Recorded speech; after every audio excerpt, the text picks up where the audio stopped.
Inatasan ni Pangulong Ferdinand Marcos Jr. ang Department of Social Welfare and Development, DSWD, at Department of Public Works and Highways, DPWH, na tiyaking may sapat na pagkain at iba pang pangangailangan ang mga biktima ng bagyo at agad alisin ang mga harang na nakakasagabal sa mga kalsada. Nais ng Pangulo na tutukan ng dalawang ahensya ang mga lugar na hindi pa napapasok para maalalayan ang mga mamamayan na posibleng na-trap at hindi makaalis dahil sa malalim na tubig, bunsod ng patuloy na malakas na pag-ulan. Sinabihan ko sila na mag-focus ng mabuti doon sa mga areas na hanggang ngayon ay hindi pa rin napapasok sa ad ng Pangulo. Sinabi ng Presidente na dapat mag-focus ang DPWH sa mga kalsada nang nagkaroon ng landslides at agad alisin ang mga naputol na mga kahoy sa kalsada.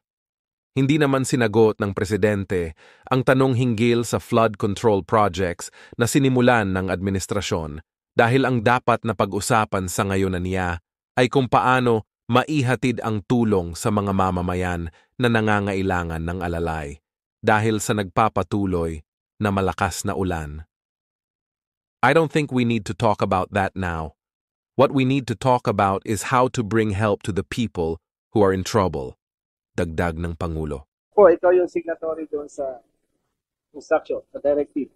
So, believe Colonel Buyakaw from his post as Regional Chief and CRCIDP. Ano po ba yon? May nag-utos po ba sa inyo? Or merong board resolution? Chair, magandang hapon po sa ating natin.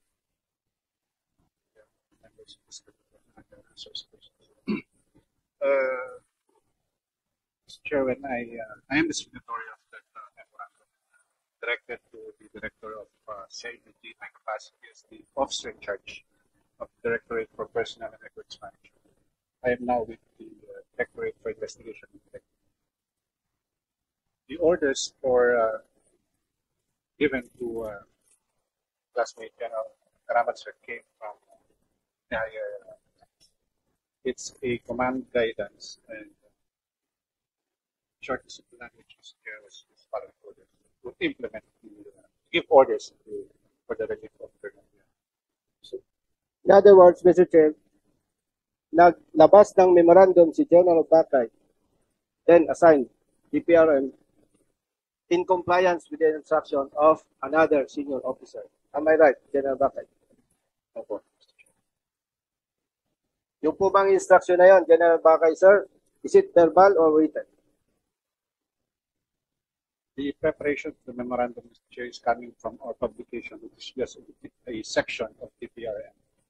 And I'm not at liberty or free to determine and say kung paano po binigay yung orders, Mr. Chair. But regardless, pag mating po sa DPRM, it's coming from DPRM. Mr. Chair. Clarify ko lang, Mr. Chair, doon sa section or division under DPRM, hindi po yan ang issue. Ang signatory po sa orders, memo, si General Bakay. Meaning, may nag-utos kay General Bakay. Tama po ba? In a sense, yes, Mr. Chair. Yes. Yes. You know that. Hindi mo naman gagawin yun kung wala instruction sa'yo. Dalawa lang naman po yung instruction eh. Either written or verbal. Is it verbal or written, General Bakay, sir? I cannot say, Mr. Chair, because the memorandum came in my table for it to be signed already in that form. And hindi ko po alam from the, if I may ask yung staff who prepared it from that section, Mr. Chair, if the order was written or verbally. I am not Mr. Chair, in possession of that knowledge. Mr. Chair, pag ikaw ang head of office, especially third level police commission officer, ito si General Buyakaw, Colonel Buyakaw, hindi ka basta peppermint. Are you telling us na pagdating sa table mo, perma ka lang? No. Tama po ba? It is assumed, Mr. Chair, when these types of orders are given to DPRM. it is passed Chair. through command. Okay, The Congressman, first person is not answering the question Yes. of the Honorable Busita appropriately. Yes, Mr. Chair. we will be reminding the resource speaker to answer directly the question. Kasi ang tanong naman po ay napaka-simple lang, and even our members who are here can answer it directly. So, be truthful, General Bakay, please. Please reply to the query of Congressman. Ano po ba yung instruction? Direct sa'yo or dumaan sa staff po ninyo? Dumaan po sa staff namin, Okay, Mr. Chair, nandiyan po ba yung concerned staff? not present. Sino po yon? General Bakay, sir. On our publication section, Mr. Chair, who prepares the memo brings it to reports.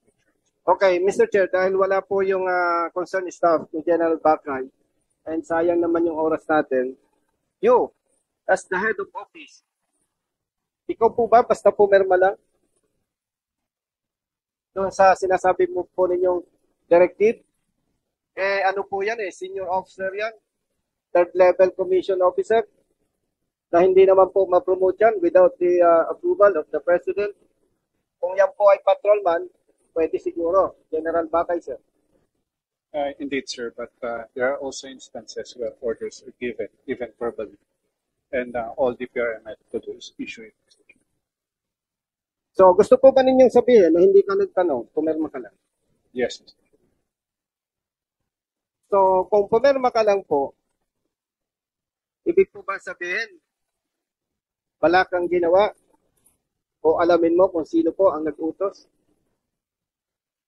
Mr. Chair, when the memorandum came to me, I assumed that it came from our higher ups, Mr. Chair, because none of this. Okay, will you allow Congressman Acop to interject? Yes, Mr. Chair, kailangan ko ng backup line. Okay, before I recognize General Acop, mayroon lang ako maliit na, General Acop, ito lang sasabihin ko, I still cannot comprehend that after a successful operation of those personnel, and after a week, pare-relieve sila. And it's still lingering in my mind why. And now, it's becoming clear and clearer. Congressman, Chairman Acop, you have the floor. Thank you, Mr. Chair. General Bakay, you are a classmate of General Karamat, di po ba? Opo. At pwede naman siya nakipag-usap sa iyo para mag-issue ka ng order. Tama rin po ba?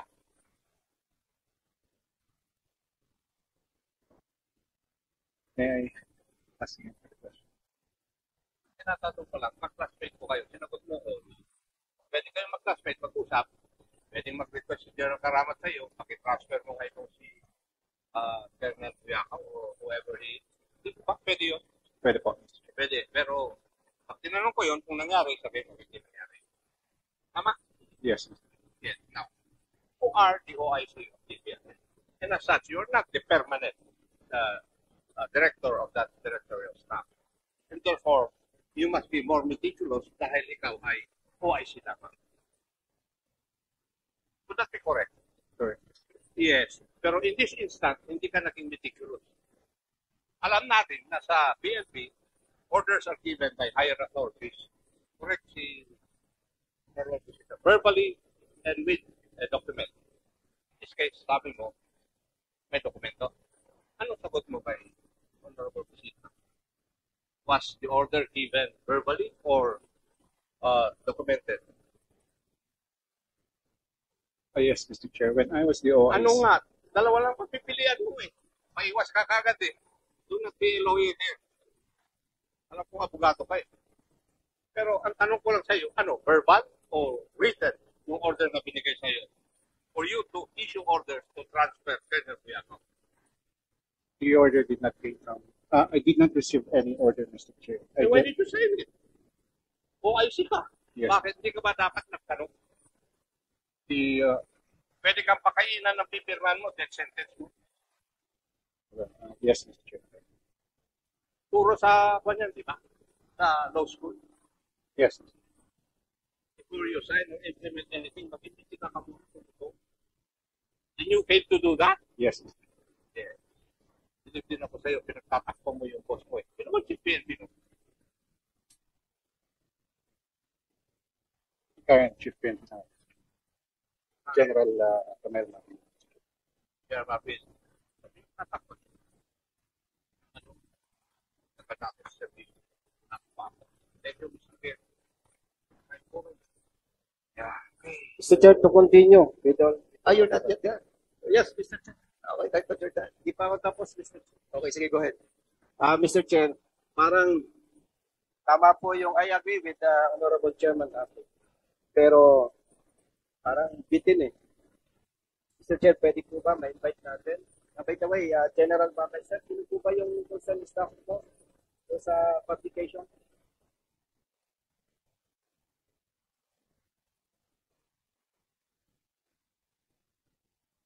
General Bakay, ibang, I'm sorry, Congressman Casilla. Yung staff natin na nag-prepare ng documents, ano ba?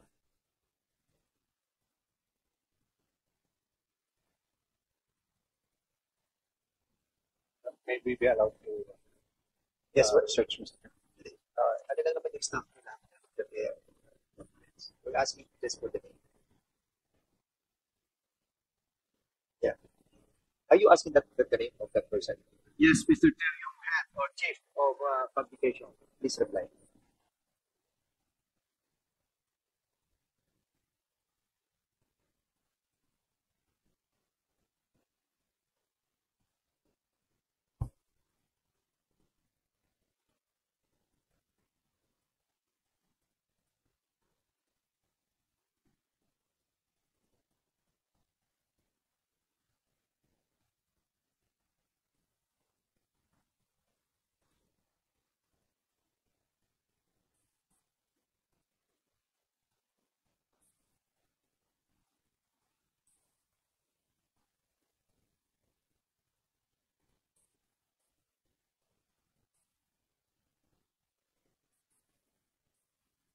Okay. I think hindi naman mahirap sa nasagutin yun, General Bakay. By the way, Mr. Chair, while waiting, gusto ko lang iklaro yung pangalan ni General Karamat, Mr. Chair. Sige, go Karamat. ahead. General Karamat. So, malinaw pala na may instruction, written instruction, directive, si General Karamat. So, yung iniisip ng publiko na si General Karamat ang protector ng illegal photos, very clear. Na kung ganun, hindi niya sisibakin yung mga bata. Yung bata niya yun. Unfortunately, Mr. Chair, may directive eh. May memo. So, mabuti pala, General Karamat, na pag-usapan to. Actually, alam ko yung background mo, okay naman eh. Especially yung iyong wife. No? You want to say something, Congressman Paduano? And, You were whispering Yeah. and I can hear the sound of your voice in my left ear. baka masasagot na ni Wait. General Bakay. Order. So